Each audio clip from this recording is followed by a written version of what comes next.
Hey, my YouTube people. Gladly chosen. Please subscribe to the channel. I got some topics that I want to discuss. I'm kind of behind on my topics, but this is a pretty peculiar topic. A lot of times when I tell people stories about things that have happened in my life, they can't believe it and they're flabbergasted. But I'm coming to the understanding it's because I pay a lot of attention to my surroundings and what is actually going on to be able to come to these conclusions that I come to. But what I was going to say about my topics is, okay, I dated a particular guy for several years. I dated him, and after I dated him, I was at his family's house one day, and his daddy kept staring at me. Make a long story short, his father had arrested me 3 or 4 years prior for a traffic violation. Honestly, it was a crazy situation because my car ended up blowing up, and I called law enforcement for help, not knowing that I had a warrant. The law enforcement officer took me in. Like I said, fast forward 3 years later, I ended up meeting the officer's son, and the officer was staring at me, and he told his son that he knew me and he had arrested me before.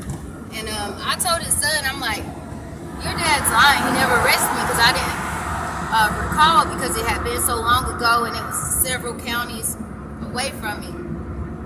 So that was one situation that was really ironic to me, how I got arrested by an officer and I ended up dating his son. So of course, for a while, that caused a little bit of, conflict. He felt guilty for arresting me for the minor traffic violation. I wasn't really worried about it. So whenever he did take me in for the warrant, I was actually on my way to the hospital to go see my daughter. So the officer's son ended up getting into a bad accident, and he also went to the same hospital that I was taking my daughter. So the officer asked me one day, he said, Erica, what do you think God was trying to tell us whenever I pulled you on the way to seeing your daughter, and now you're on the journey with us to go see my son while he's in the hospital? I said, I don't know. But several years later, we talked and things like that, and he came to the conclusion that God was telling us to work together, work with each other, and have compassion for one another. Another situation that I thought was crazy was that same person that I was dating. I asked him his ex's name, and come to find out, his ex and me were related way far down the line. I did not know his ex, but I found out that she was probably like maybe my 4th or 5th cousin down the line. I was not proud of that, but had I not been a surface thinker like I'm not, then I would have never known that. But I like to ask questions, just to see what type of connections that we may have or we may not have, because I like to brace myself before I just jump out there in the world. Another situation was one day, me and my boyfriend, we were in the room with each other, and he was on the phone with his father, the one that was a police officer. His father heard some gunshots going off, and we asked him what happened, and he said some girl got shot. So later on, I looked on Facebook, and I seen a girl that I knew. She was probably about 18 years old, and I could not believe that she, died from gun violence. So come to find out, when my boyfriend was on the phone with his police officer father, those gunshots we heard were from the girl that I seen on Facebook. And it hurt me to my heart, because I grew up with her mother. And I knew her, the little girl that got killed. I knew her dad, I knew her uncle, I knew her cousins, all died from gun violence. In my opinion, that would be labeled as a generational curse. For 4 or 5 people in your family to all die the same way or similar ways. All of them died to gun violence.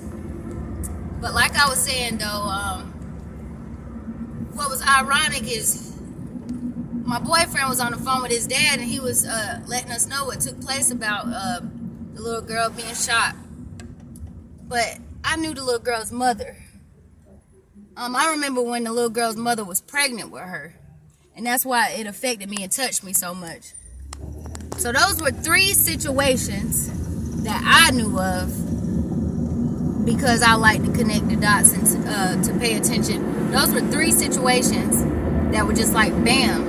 And it didn't have to be that way, because my fiance, his roots are actually from Sicily.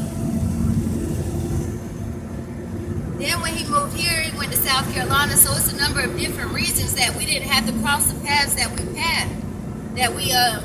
crossed. God was trying to tell us something. God was trying to do something.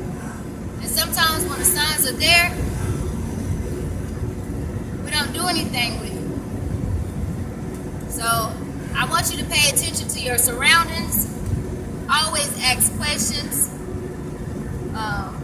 Life can seem real crazy sometimes, but what people fail to realize is there is a battle between the seen and the unseen. People just, a lot of times we focus on what we can see, and when we can see things, we really don't ask questions. We don't really have the willpower to want to know, but I want to know so I can avoid things from happening. I want to know so I can know. Sometimes whenever we ask questions, that could be a way from God to keep us from doing something or to keep us doing it. So always ask questions in different ways. Gladly chosen. That was the topic I chose to speak about. It's basically pay attention to your surroundings and learn how to connect the dots and the pieces in the puzzle. I'll be dropping y'all some more videos today. Have a good one. Subscribe to the channel, Gladly Chosen. Thank you for your time. Just getting off work.